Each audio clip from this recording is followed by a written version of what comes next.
Je n'étais pas censé être là ce soir-là. Selon elle, je devais être à la maison en train de finir la réparation du placo dans la chambre d'amis pendant qu'elle assistait seule à la célébration d'anniversaire de son collègue. Elle avait dit que ce serait ennuyeux, qu'il n'y aurait que des gens du travail, et que de toute façon, je ne connaîtrais personne. Mais j'en savais assez. Je savais que la fête n'était pas seulement pour le départ à la retraite de son patron, comme elle le prétendait. Je savais qu'Everett, l'homme dont elle ne prononçait jamais le nom devant moi, serait là. Et je savais qu'elle ne voulait pas que je vienne parce que ce serait lui qui l'accompagnerait au bras. Alors non, je n'étais pas censé être là. Mais je suis entré quand même, et je ne suis pas arrivé seul. Je suis arrivé avec quelqu'un qui a fait tourner toutes les têtes dans la salle, y compris la sienne, surtout la sienne. Elle portait cette robe carmin au dos nu qui, selon elle, était trop élégante pour nos rendez-vous habituels. Ses boucles d'oreilles en or, celles que je lui avais achetées pour notre anniversaire l'année précédente, elle disait les avoir perdues. Elle pendait fièrement à ses oreilles tandis qu'elle riait à quelque chose qu'Everett lui murmurait au cou, jusqu'à ce qu'elle me voie, moi et la femme à mes côtés. Ce fut la seconde exacte où la musique sembla s'éteindre, comme si l'air dans la pièce s'était épaissi. Le sourire de Clarissa vacilla en plein rire. Ses yeux descendirent des miens vers la femme à mes côtés, puis revinrent vers moi, comme si elle essayait de recalibrer la réalité. Everett suivit son regard, mais l'homme eut assez de bon sens pour reculer. Je ne dis pas un mot. Pas encore, car ce n'était pas une confrontation. C'était une révélation. Et chaque détail, depuis le sourire suffisant que je luttais pour dissimuler jusqu'au calme que je parvenais à peine à maintenir, en passant par la subtile pression de la main de la femme à mes côtés, tout avait été soigneusement planifié. 2 semaines auparavant, je n'étais qu'un homme au cœur brisé, courbé sur des emails, lisant comment ma femme me décrivait comme une ressource confortable, quelqu'un qui ne la stimulait plus. Elle m'avait qualifié de routinier, avait dit qu'Everett lui faisait sentir le danger, un danger que j'avais autrefois évité en manquant un rendez-vous chez le dentiste pour emmener son chat malade chez le vétérinaire pendant une tempête de neige. J'étais resté éveillé des nuits entières avec elle quand son père était mort. Mais rien de tout cela ne se comparait, apparemment, à un vin cher et au bar d'hôtel tard le soir. Alors j'ai décidé de faire un changement, une rupture nette, propre et silencieuse avec l'homme qu'elle pensait que je serais toujours. Son visage stupéfait ce soir, ce n'était que le début. Et la belle femme à mes côtés, eh bien, elle n'était pas là par vengeance. Elle était là pour la vérité. Je ne m'attendais pas à ce qu'elle trébuche en arrière, mais elle le fit. Juste un pas. Son talon heurta maladroitement le sol et le vin de son verre se renversa sur son poignet. Elle ne s'en rendit même pas compte. Elle était figée dans cette fraction de seconde d'incrédulité. Vous savez, ce regard, comme quand quelqu'un voit le fantôme d'une décision qu'il croyait avoir enterrée. Apparemment, j'avais été ce fantôme pendant des années. Je n'ai pas salué. Je n'ai pas souri. Je suis simplement entré aux côtés de Sloan. Oui, Sloan. C'était le nom de la femme avec qui j'étais arrivé, grande, d'une confiance tranquille, des pommettes saillantes et le genre de démarche qui disait qu'elle n'était pas là pour rivaliser parce qu'elle avait déjà gagné. Ce n'était pas ma petite amie, d'ailleurs. Ni mon rencard. Sloan était mon miroir, un reflet de tout ce que Clarissa disait qu'il me manquait. Les lèvres de Clarissa tremblèrent. Ses yeux bougeaient rapidement, comme si elle cherchait un bouton de réinitialisation ou une issue. Et Everett, soudain, manifesta un profond intérêt pour la table des amuse-gueules. Le moment n'avait pas besoin d'une scène. Ce fut le silence qui fit mal. La foule autour d'elle, collègues, amis communs, connaissances, avait compris plus vite que je ne l'espérais. Peut-être avait-il vu fleurir la romance avant moi. Peut-être que certains d'entre eux avaient même aidé à la dissimuler. Mais maintenant, personne ne disait un mot. Personne ne prit sa défense. Sloan se pencha et murmura, assez fort pour que Clarissa entende, « Tu ne lui as pas dit que tu étais marié. » Cela frappa plus fort que tout ce que j'aurais pu dire. Clarissa ouvrit la bouche, mais aucun son n'en sortit. La fête ne s'arrêta pas. Pas exactement. Elle se réorganisa simplement. La conversation se mua en chuchotement. Les têtes se tournèrent, regardèrent, puis détournèrent rapidement les yeux quand elles croisèrent mon regard. Comme si j'étais l'homme en feu et qu'elles ne voulaient pas que les étincelles les atteignent. Je passai devant elles sans rompre mon pas. Rien que cela a dû la dévaster, car moi, l'homme qui avait l'habitude de lui tenir son manteau, de lui tirer sa chaise, d'annuler des plans si elle avait mal à la tête, je ne lui accordai même pas un signe de tête. J'emmenai Sloan de l'autre côté du salon. Nous prîmes place près des fenêtres ouvertes, assez loin pour créer une distance, mais assez près pour qu'elle voie tout s'effondrer. Était-ce exagéré, demandai-je à Sloan, me permettant enfin d'expirer. Elle pencha la tête, ses boucles rousses tombant sur une épaule. Tu n'as pas dit un mot. Ce n'est pas exagéré. C'est élégant. Je fixai mon verre, le cœur battant la chamade. Je n'avais pas planifié la suite. Je n'avais vraiment pas réfléchi au-delà de l'entrée. J'avais juste besoin qu'elle voie, qu'elle ressente ce que j'avais ressenti toutes ces nuits où elle m'avait laissé me demander si j'étais le fou. Mais maintenant, en la voyant se tordre dans son propre univers de conséquences, cela ne ressemblait pas à une victoire. C'était inconnu, comme si je regardais la vie de quelqu'un d'autre se dérouler.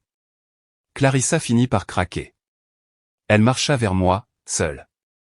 Everett resta ancré dans sa zone de sécurité près du bar à vin, feignant d'être absorbé par une conversation avec une plante. Elle s'arrêta à 1 mètre de notre table, sa voix petite et trop entrecoupée, « Pouvons-nous parler ?» Sloan ne broncha même pas. Elle prit une gorgée de sa boisson, puis tourna très légèrement la tête, comme pour me donner de l'espace sans vraiment partir. Je regardais ma femme. Ma femme. Et pour la première fois depuis très longtemps, je ne me sentis pas marié. Je me sentis comme un homme regardant une étrangère qui portait son nom de famille. Je ne pense pas que ce soit l'endroit, dis-je. Ni dur, ni fort, juste définitif. Clarissa regarda de nouveau Sloan, puis moi, ses lèvres tremblant maintenant. Qui est-elle? Je souris légèrement. Quelqu'un qui ne ment pas à la personne qui tient à elle. Elle inspira brusquement, comme si je l'avais giflée. Ses yeux bougèrent de nouveau, cherchant du soutien dans la salle, des alliés. Mais il n'y en avait aucun. Son public avait disparu. Elle s'éloigna. Plus de questions, plus d'exigences, même pas de larmes. Mais je savais que la tempête ne faisait que commencer, car elle n'allait pas en rester là. Pas Clarissa. Pas la femme qui avait passé des mois à construire sa vie secrète et pensait que je ne m'en rendrais jamais compte. Et, honnêtement, une partie de moi voulait qu'elle vienne me chercher, parce que pour une fois, j'étais prêt. Elle ne vint pas me chercher ce soir-là. Cela me surprit. Clarissa devait toujours avoir le dernier mot, même si cela signifiait traîner une dispute à travers 3 pièces différentes et retour. Mais après que je l'eus repoussée devant tout le monde, après que je me fus rassis à côté de Sloan comme si je ne venais pas de faire exploser une grenade sociale, elle disparut tout simplement. Pas littéralement, elle était toujours à la fête quelque part, mais elle se retira du centre de l'attention comme une artiste qui aurait oublié ses répliques. Sloan et moi ne restâmes pas longtemps. Nous fîmes quelques tours polis, serrâmes la main à des gens qui ne savaient manifestement pas où regarder, et sortîmes par la porte latérale sans dire au revoir. L'air frais du dehors me frappa comme la réalité. L'adrénaline s'était dissipée et je me sentis exposé, comme si j'avais été sur scène en sous-vêtements et que je m'en rendais à peine compte. J'avais fait mon coup. Maintenant, je n'avais aucune idée de ce qui allait suivre. Sloan conduisit. Je ne le lui avais pas demandé, elle le fit simplement. Elle garda la musique basse, les vitres légèrement ouvertes. Nous ne parlâmes pas pendant près de 10 minutes. Puis elle dit, « Tu as fait quelque chose que la plupart des gens ne font que fantasmer, Marshall. » Je la regardai. Quoi? Débarquer à une fête et faire une scène? Non, dit-elle, ses yeux ne quittant jamais la route. Reprendre ton histoire, lui faire sentir ce que c'est que d'être à l'extérieur. Le silence qui suivit parut mérité, voire sécurisant. Je ne connaissais pas l'histoire de Sloan. Elle n'avait pas partagé grand-chose et je n'avais pas pleuré, mais elle comprenait le poids d'être rejetée, de devenir invisible pour quelqu'un en qui on avait autrefois entièrement confiance. Je le voyais sur son visage chaque fois que le nom de Clarissa revenait. Ce soir-là, quand je rentrais chez moi, je trouvais la lumière de la chambre allumée. Clarissa était assise au bord du lit, toujours dans sa robe rouge. Le maquillage légèrement coulé. Ses yeux semblaient fatigués, mais sa posture était ferme, droite, répétée. Elle avait attendu. « Je n'ai pas couché avec lui », dit-elle sèchement. Ce fut sa phrase d'ouverture. Je ne répondis pas. Je ne m'assis pas non plus. Je m'appuyai simplement contre le cadre de la porte et croisai les bras. J'allais te le dire, continua-t-elle. J'attendais juste le bon moment. Bien sûr, murmurai-je. Parce que les fêtes surprises sont le meilleur moment pour humilier son mari. Elle se leva alors, rapidement, comme si j'avais touché un nerf sensible. C'est toi qui t'es humilié, Marshall. En entrant là avec cette femme comme si c'était une scène de film. Non, dis-je, plus fort que je ne le voulais. Ne fais pas semblant d'avoir été la victime ce soir. Elle cligna des yeux, stupéfaite. Je ne levai jamais la voix. Jamais. S'il y avait une chose sur laquelle elle pouvait toujours compter, c'était que je garde mon calme, même quand cela me tuait intérieurement. Mais quelque chose avait changé. Je n'avais plus peur de la perdre. Parce qu'au fond, je savais que je l'avais déjà perdue. Que veux-tu que je dise, demanda-t-elle, les bras maintenant croisés comme les miens. Que je m'ennuyais, que j'avais besoin de quelque chose de nouveau, que peut-être je me sentais plus vivante dans 5 halls d'hôtel avec Everett qu'en 5 ans de ça. Elle fit un geste vague vers la pièce, vers moi, vers la monotonie que nous avions laissé s'accumuler comme de la poussière. Je secouai lentement la tête. Je ne veux pas d'une performance, Clarissa. Je veux de l'honnêteté. Mais pas pour moi, pour toi. Parce que si tu crois vraiment que tout cela a commencé parce que je n'étais pas assez excitant, alors tu as tellement réécrit le passé que tu y crois probablement. Elle me fixa longuement, comme si elle décidait si elle devait jeter quelque chose ou pleurer. Au lieu de cela, elle se laissa simplement retomber sur le lit et expira. Je ne sais même pas quand ça a commencé, admit-elle à voix basse. Avec Everett. Avec tout ça. Un jour, je me suis juste réveillé et j'ai réalisé que je ne reconnaissais plus qui j'étais quand j'étais avec toi. Et ça m'a fait peur. Cela aurait dû faire mal. Peut-être que oui. Mais surtout, cela confirma tout ce que j'avais soupçonné. Il ne s'agissait pas d'Everett. Il n'était que la porte de sortie. Il s'agissait d'elle ayant besoin de devenir quelqu'un d'autre, et elle avait choisi de devenir cette personne sans moi. Je sortis de la pièce sans dire un autre mot. Je dormis dans le lit d'Amy, où j'essayais. Surtout, je fixais le plafond, écoutant les vieilles canalisations dans le mur et me demandant si ce serait la dernière fois que nous aurions une conversation en tant que mari et femme. Mais je me trompais, car le lendemain matin, elle était déjà en train de faire ses valises, et ce qu'elle laissa sur la table de la cuisine était encore plus froid que l'air entre nous. Le bruit d'une fermeture éclair de valise coupe plus profondément que n'importe quelle insulte. Je restais dans le couloir ce matin-là, pieds nus sur le carrelage froid, l'écoutant se déplacer dans la chambre comme si elle quittait un hôtel. Sans hésitation, sans traîner les pieds, juste un emballage résolu et constant, comme si cela avait toujours été le plan. Peut-être que oui. Et peut-être étais-je le dernier à le savoir, comme d'habitude. Je n'entrais pas. Je ne lui demandais pas où elle allait. J'observais simplement la lumière du soleil ramper sur le parquet comme si elle s'en fichait. Nous démantelions nos vies en temps réel. Quand j'entrai enfin dans la cuisine, je la vis. L'enveloppe, couleur crème, papier épais, bord carré, comme quelque chose qu'on attendrait à un mariage. Elle l'avait placée juste au centre de la table, comme une offrande, ou peut-être un avertissement. À côté se trouvait sa tasse préférée, encore à moitié pleine, encore chaude. Je me souviens être resté là, les bras ballants, fixant cette enveloppe comme si elle pouvait exploser. Je l'ouvris. Bien sûr que je le fis. Comment aurais-je pu ne pas le faire? À l'intérieur se trouvait une lettre manuscrite, 3 pages entières, et chaque mot était si serein, si poli, qu'on aurait dit qu'elle l'écrivait depuis des semaines, peut-être des mois. Elle disait qu'elle était désolée, mais pas d'avoir triché, de s'être éloignée, de ne pas avoir communiqué, d'avoir essayé d'évoluer seule. Elle disait qu'elle me respectait toujours, qu'elle se souciait toujours de moi, mais que notre mariage était devenu une histoire dans laquelle elle ne se reconnaissait plus. J'ai dû relire cette ligne 3 fois juste pour m'assurer que ce n'était pas une métaphore que j'interprétais mal.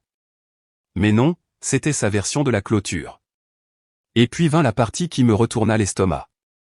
Elle écrivit, « J'ai vu la femme que tu as amenée à la fête. Elle est éblouissante. Et ce regard sur ton visage, celui que je n'ai pas vu depuis des années, ce feu. Ne le laisse pas s'éteindre à nouveau. Laisse-la te rappeler qui tu étais. » Quel genre de personne écrit ça? Comme si elle me donnait la permission d'être heureux après m'avoir laissé à sec et être parti. Ce n'était pas de la gentillesse. C'était du contrôle. C'était elle essayant d'écrire la fin pour nous deux, comme toujours. Je ne l'appelais pas. Je ne répondis pas. Au lieu de cela, je sortis et m'assis sur la balançoire du porche, tenant cette lettre sur mes genoux pendant que les voisins d'en face arrosaient leur pelouse comme si c'était un mardi ordinaire. Je me souviens avoir pensé à quel point tout cela semblait absurde, à quel point il était surréaliste que la personne autour de laquelle j'avais construit ma vie puisse s'en échapper si proprement, si nonchalamment, ne laissant derrière elle qu'une note et le léger parfum de son parfum persistant encore sur le canapé. Ce soir-là, je m'assis sur le lit et fis quelque chose que je n'avais pas fait depuis des mois. Je me regardais, vraiment me regardais. Le miroir ne mentait pas. Je ressemblais à un homme qui avait trop toléré.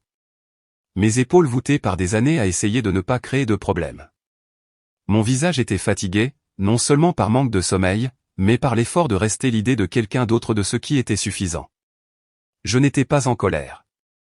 Pas encore. J'étais épuisé, vidé. Je pensais à Sloan, à la façon dont sa présence avait secoué Clarissa plus que n'importe quel discours que j'aurais pu faire, à l'étrange dignité silencieuse de laisser quelqu'un d'autre s'effondrer devant soi sans avoir à dire quoi que ce soit. Mais juste au moment où j'étais prêt à commencer à avancer, à respirer différemment, peut-être même à sourire sans culpabilité, quelque chose se produisit qui dévia tout. Un coup à la porte.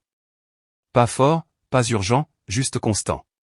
Il était 23h17. J'ouvris. Et il était là, mais pas Clarissa. C'était lui, Everett, debout sur mon porche comme s'il avait perdu ses clés, comme s'il avait tout à fait le droit d'être là. Les mains dans les poches et un regard dans les yeux qui me retourna l'estomac. « Salut », dit-il, comme si nous étions de vieux amis. « Ça te dérange si on parle une minute ?» Et je jure devant Dieu que j'ai oublié comment respirer. Je ne répondis pas immédiatement. Je restai simplement là, agrippant le cadre de la porte, essayant de donner un sens à ce que je voyais. Everett, l'homme qui avait aidé à démanteler mon mariage comme si c'était une vieille cabane qu'il avait trouvée dans l'arrière-cour de quelqu'un, était debout sur mon porche comme si ce n'était qu'un malentendu gênant entre connaissances. L'audace, le culot pur et simple. Et d'une manière ou d'une autre, je ne pouvais toujours pas bouger. Mes doigts se resserrèrent autour du bord de la porte et pendant une seconde, je me demandais si j'étais en fait toujours endormi. Si peut-être j'étais coincé dans un de ces cauchemars au ralenti où rien n'a de sens et où votre voix ne fonctionne pas, je ne resterai pas longtemps, ajouta-t-il, ses yeux se détournant vers le sol pendant une fraction de seconde. Juste, je pensais que tu méritais une sorte d'explication. Je laissai échapper un souffle que je ne savais pas que je retenais et m'écartai sans dire un mot. Pas parce que je le voulais chez moi. Pas parce que je voulais entendre quoi que ce soit de ce qu'il avait à dire, mais parce qu'une partie de moi avait besoin de voir s'il le ferait vraiment, s'il s'assiérait vraiment en face de moi et essaierait de démêler les dégâts qu'il avait causés. Il entra lentement, regardant autour de lui comme s'il s'attendait à ce que l'endroit ait l'air différent maintenant qu'il avait joué un rôle dans sa rupture. Je le laissai entrer dans le salon, désigner le fauteuil en face du canapé et m'assis, les bras croisés fermement, chaque nerf de mon corps hurlant. Il s'assit aussi, joignant les mains entre ses genoux, se penchant légèrement en avant comme s'il voulait en finir rapidement. Je pouvais sentir son eau de Cologne sur sa veste. Et rien que cela faillit me faire exploser. Je n'ai rien planifié de tout ça, commença-t-il. J'ai failli éclater de rire. Ça y est, pensai-je. Les clichés, les dérobades, la formulation soignée de quelqu'un qui voulait être considéré comme un type bien qui avait pris une mauvaise décision. Je ne dis rien. Je le fixai simplement, le mettant au défi d'empirer les choses. Alerte spoiler, il le fit. Elle m'a dit que vous étiez séparés, que vous étiez malheureux depuis des années, que les choses étaient pratiquement terminées. Que vous ne faisiez que faire traîner les choses. Il fit une pause, comme si cela justifiait quelque chose. Je ne savais pas qu'elle vivait encore ici. Je ne savais pas qu'elle te disait encore que tout allait bien. Tu n'as pas demandé, dis-je doucement, ma voix à peine plus qu'un murmure. Tu ne voulais pas savoir. Il détourna le regard, coupable mais pas honteux. C'est alors que je réalisai quelque chose. Everett n'était pas là parce qu'il regrettait ce qu'il avait fait. Il était là parce qu'il avait peur. Quelque chose avait changé. Quelque chose s'était passé. J'ai essayé de lui parler, continua-t-il. Après la fête, elle ne répond pas à mes appels. Elle m'a laissé un message disant qu'elle avait besoin d'espace. Elle a dit qu'elle devait faire face aux répercussions, quoi que cela signifie. Je penchai légèrement la tête. Alors tu es venu ici, pourquoi? Pour me demander de lui passer un mot? Non. Il cligna des yeux avec force, la frustration se glissant dans son ton. Non. Je suis venu ici parce qu'elle a dit quelque chose qui m'a fait penser que tu devrais le savoir. Elle a dit que tu avais un plan. Que tu n'avais jamais été aussi naïf que tu en avais l'air. Elle pense que tu as tout orchestré. La fête, la femme, l'humiliation publique, et honnêtement, ça l'a secouée. Elle pense que tu es sur le point de réduire sa vie en cendres. Je ne broncha pas, mais mon cœur battait comme un tambour de guerre. Je ne suis pas là pour la défendre, ajouta-t-il. Mais si tu prévois de lui faire du mal juste pour te venger, tu devrais savoir qu'elle est en chute libre. Je l'ai vue hier. Ce n'est plus la même. Pendant un moment, je le regardais avec incrédulité. L'ironie était insupportable. L'homme qui me l'avait enlevé, qui l'avait aidé à mentir, qui avait envahi ma maison sans même en franchir le seuil, était maintenant assis sur mon canapé, me demandant de ne pas être cruel. Elle a tout brûlé elle-même, dis-je finalement, ferme et froid. J'ai juste arrêté de tenir le tuyau d'arrosage. Il n'eut pas de réponse à cela. Après un long silence, il se leva. Je pensais juste que tu devrais savoir. Elle ne va pas bien. Je me levai aussi, lentement. Je ne suis plus son gardien. Il s'attarda une respiration de plus, comme s'il voulait dire autre chose, mais y réfléchit à 2 fois. Puis il acquiesça, se retourna et sortit par la porte sans un autre mot. Je la fermai derrière lui, la verrouillai, et restai simplement là, le front appuyé contre le bois frais, laissant le moment m'envahir. Elle s'effondrait. J'aurais dû ressentir du soulagement, de la victoire, quelque chose qui ressemblait à de la satisfaction. Mais tout ce que je ressentis fut un vide étrange, parce que je connaissais Clarissa, peut-être mieux que quiconque. Et si elle était maintenant en chute libre, ce n'était pas parce qu'elle se sentait coupable. C'était parce qu'elle avait perdu le contrôle. Et la connaissant, cela signifiait que ce n'était pas encore fini. Les jours qui suivirent ressemblèrent à l'antichambre d'une tempête. On sait qu'elle arrive. On ne sait juste pas de quelle direction ni avec quelle force elle frappera.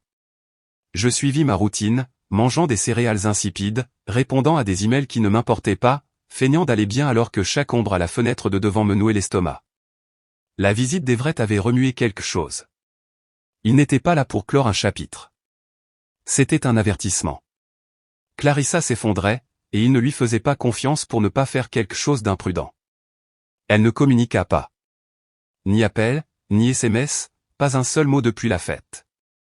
Rien que cela aurait dû me calmer. Mais connaissant Clarissa, le silence n'était pas la paix, c'était de la planification. C'était le genre de personne qui ne se taisait que lorsqu'elle élaborait son prochain coup avec précision. Et je ne pouvais pas me défaire du sentiment que son histoire n'était pas encore terminée. Du moins, pas la version qu'elle voulait que le monde entende. J'eus finalement de ces nouvelles 5 jours plus tard. Un email, court, froid, précis. L'objet disait « Réunion ». Le message était encore plus court, j'ai besoin de récupérer le reste de mes affaires. Je serai là samedi. S'il te plaît, ne rends pas les choses plus difficiles qu'elles ne le sont déjà. Pas de salutations, pas d'excuses, même pas de signature. Je le lus 4 fois, non pas parce que je ne le comprenais pas, mais parce que je le disséquais à la recherche d'intentions cachées. Ne rends pas les choses plus difficiles qu'elles ne le sont déjà. Ce n'était pas une demande. C'était un avertissement. Clarissa ne gérait jamais bien l'inconfort. Elle préférait rejeter la faute plutôt que d'assumer une conséquence.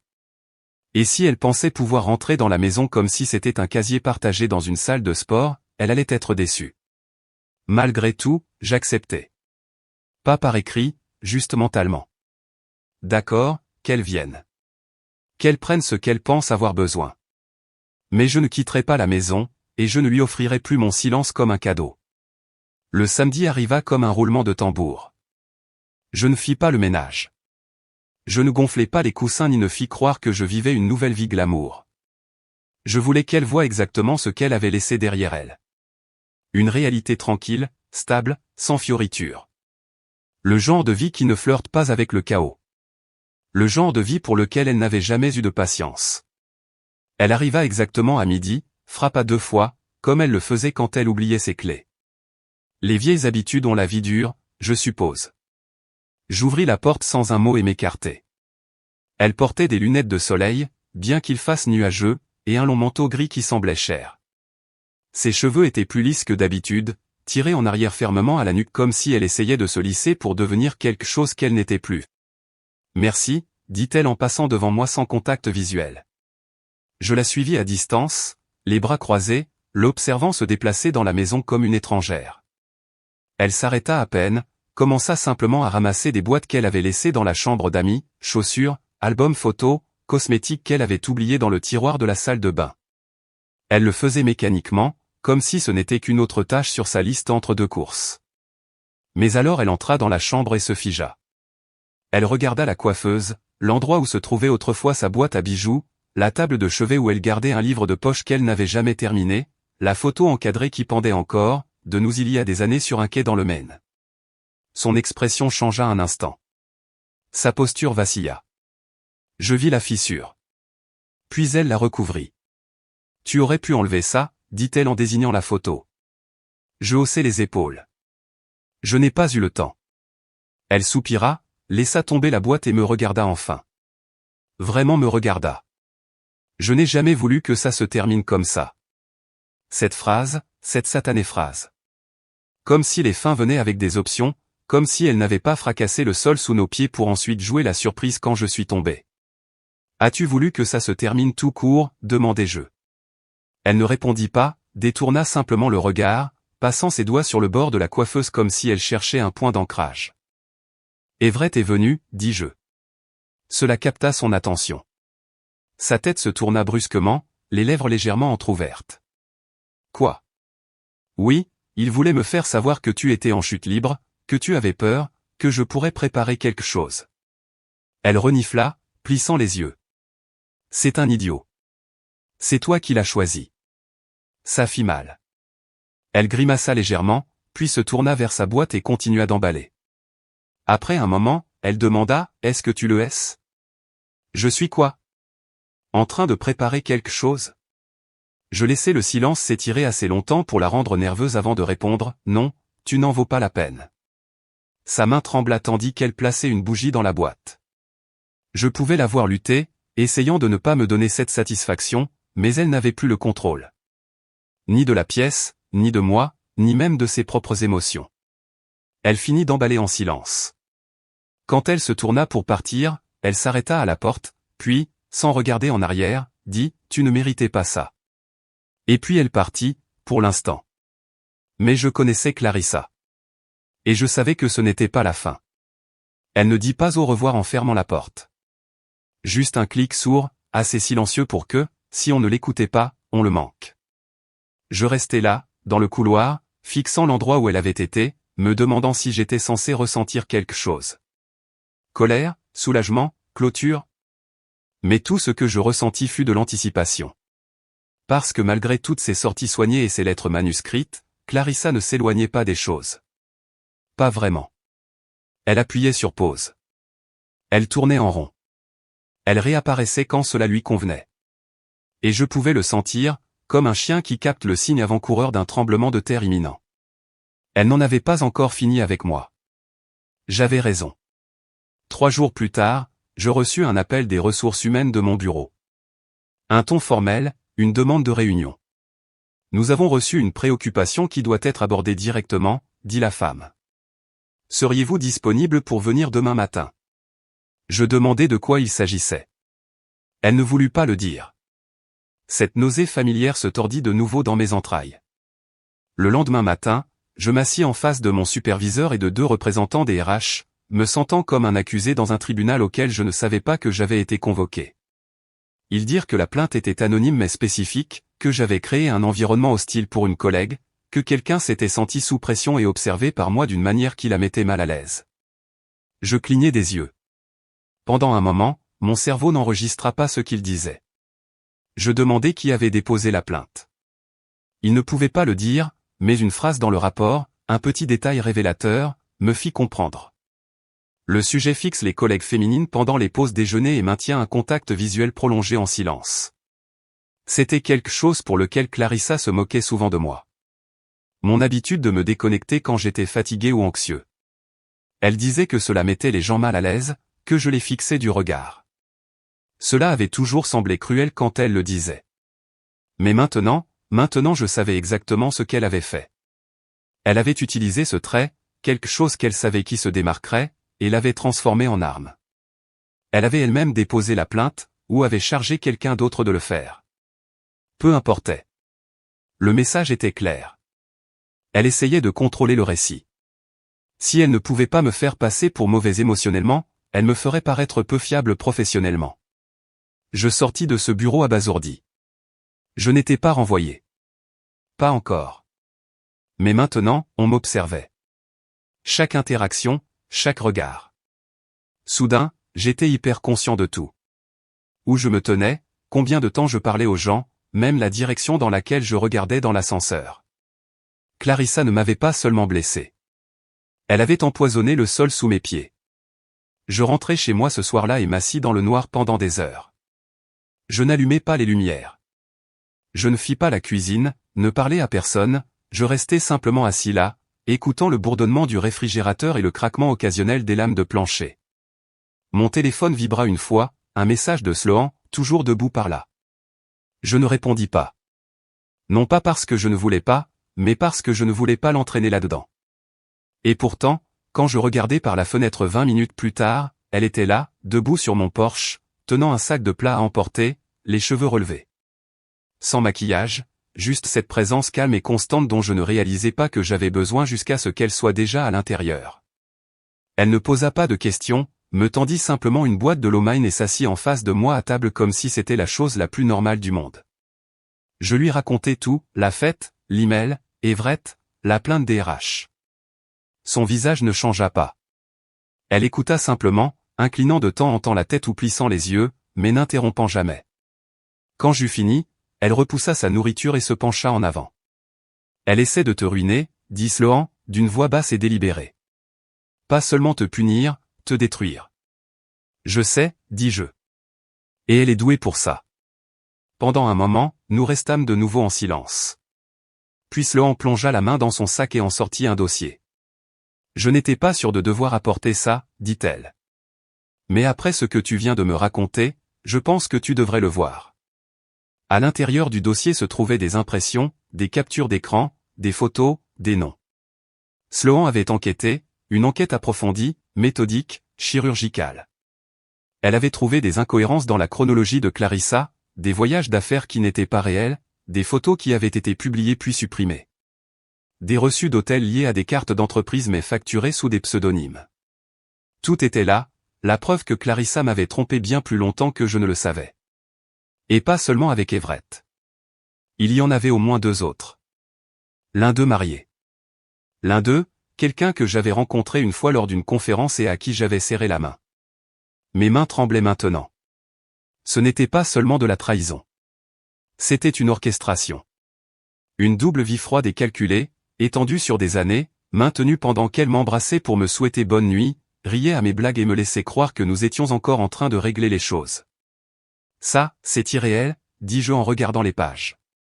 Non, dit Sloan. C'est la guerre. Tu ne savais simplement pas que tu avais été enrôlé. C'est alors que je réalisais. Clarissa n'était pas en chute libre à cause de la culpabilité. Elle était en chute libre parce que le projecteur avait changé. Parce qu'elle n'avait plus le contrôle de l'histoire. Et les femmes comme Clarissa ne s'effondrent pas. Elles griffent. Et la prochaine fois qu'elle apparaîtrait à ma porte, elle ne porterait pas de lunettes de soleil. Elle porterait une armure. Elle revint exactement une semaine plus tard. Cette fois, pas à l'improviste. Pas subtilement. Clarissa arriva dans une voiture qui n'était pas la sienne. Elle descendit avec des talons qu'elle n'avait probablement pas portés depuis notre dernière fête du Nouvel An et marcha vers la porte comme si elle possédait toujours le sol sous mes pieds. Elle ne frappa pas. Elle sonna une fois et recula, serrant un dossier en cuir contre sa poitrine comme si c'était un bouclier. Je l'observai à travers le Judas pendant 30 secondes entières, juste pour m'assurer qu'elle était vraiment là, vraiment en train de faire ça. Et puis j'ouvris la porte. Elle paraissait plus mince, pas faible, mais fatiguée d'une manière que je n'avais jamais vue auparavant. Le genre de fatigue qu'on obtient que lorsque toutes vos assiettes tournantes finissent par s'écraser au sol et que vous réalisez que vous devez balayer le désordre de vos propres mains. Son rouge à lèvres était trop foncé. Son sourire trop forcé. Je ne l'invitai pas à entrer et elle ne le demanda pas, je voulais juste dire quelque chose, commença-t-elle, levant le menton comme si elle se forçait à garder le contrôle. Et ensuite je partirai. J'acquiesçai, en silence. Elle attendit, peut-être s'attendant à ce que je lui offre un siège ou lui demande comment elle allait. Je ne le fis pas. Après avoir respiré, Elle ouvrit le dossier et en sortit une pile de documents. Ce sont des formulaires de retrait. La plainte à ton travail, elle est officiellement retirée. J'ai fait une erreur. J'ai dit à quelqu'un de la déposer parce que je pensais. Elle hésita, déglutit difficilement. Je ne sais pas ce que je pensais. Que si je pouvais te faire paraître pire que moi, je me sentirais moins comme la méchante. Je ne dis rien. Pas encore. Elle continua, se hâtant maintenant. Il y a aussi une lettre pour ton département des RH et j'ai tout effacé, les messages, les photos que j'avais gardées, tout ce que j'ai jamais utilisé pour essayer de manipuler la situation. Sa voix se brisa légèrement. Tu ne méritais pas ça. Tu ne l'as jamais mérité. Je parlais enfin. Pourquoi maintenant? Elle cligna des yeux. Le vent tiraillait son manteau. Parce que, pour la première fois, je n'essaie pas de gagner. Nous restâmes là pendant un long moment, le souffle coupé. Puis je pris les documents de ses mains, les parcourus pour confirmer qu'ils étaient réels. Ils l'étaient. Elle cédait le contrôle, pour une fois. J'espère que tu trouveras ce que tu cherchais, dis-je. Mais j'ai fini d'être l'homme qui tient la porte ouverte pendant que tu pars avec des morceaux de moi. Elle ne discuta pas. Elle ne pleura pas. Elle acquiesça simplement lentement, ses épaules s'affaissant comme si elle comprenait enfin qu'il n'y avait pas de retour en arrière possible. Elle se tourna pour partir. Je fermai la porte derrière elle avant qu'elle n'atteigne la voiture. Et ce fut tout. Pas de musique dramatique, pas de lent regard par-dessus l'épaule, juste le silence. Un genre de silence différent cette fois. Pas le silence vide de la perte, mais la quiétude paisible de la libération. Pendant les semaines suivantes, les choses commencèrent à changer. Le poids sur ma poitrine disparut. La crainte dans mon estomac chaque matin fut remplacée par une étrange légèreté. Je retournai au travail. Les RH confirmèrent que la plainte avait été entièrement rejetée. Les gens cessèrent de me regarder comme si j'étais radioactif. Même l'air du bureau semblait moins lourd. Et Sloan, elle resta. Pas de la manière romantique à laquelle les gens pourraient s'attendre. Pas tout de suite, du moins. Nous fîmes des promenades, mangeâmes des sushis bon marché sur sa terrasse, rîmes du mauvais goût de l'autre en matière de film. Je lui dis que j'avais besoin de temps réel, pour me souvenir de qui j'étais avant de me modeler en essayant de rendre quelqu'un d'autre heureux. Et elle comprit. Elle me donna de l'espace, mais pas de la distance, de la présence, pas de la pression. C'était nouveau pour moi. Nécessaire. Les mois passèrent. Et puis, un soir, alors que nous regardions un vieux documentaire auquel nous prétendions tous les deux nous intéresser, je cherchai sa main. Elle me regarda, sourit, non pas d'une manière qui disait « enfin », mais d'une manière qui disait « je suis toujours là ». Je n'ai pas seulement survécu à Clarissa. J'ai reconstruit sur les ruines. Pas plus bruyant, pas plus voyant, mais plus fort. Et pour une fois, je n'étais pas l'homme oublié en arrière-plan de l'histoire de quelqu'un d'autre. J'étais l'auteur. Et cette fois, la fin m'appartenait.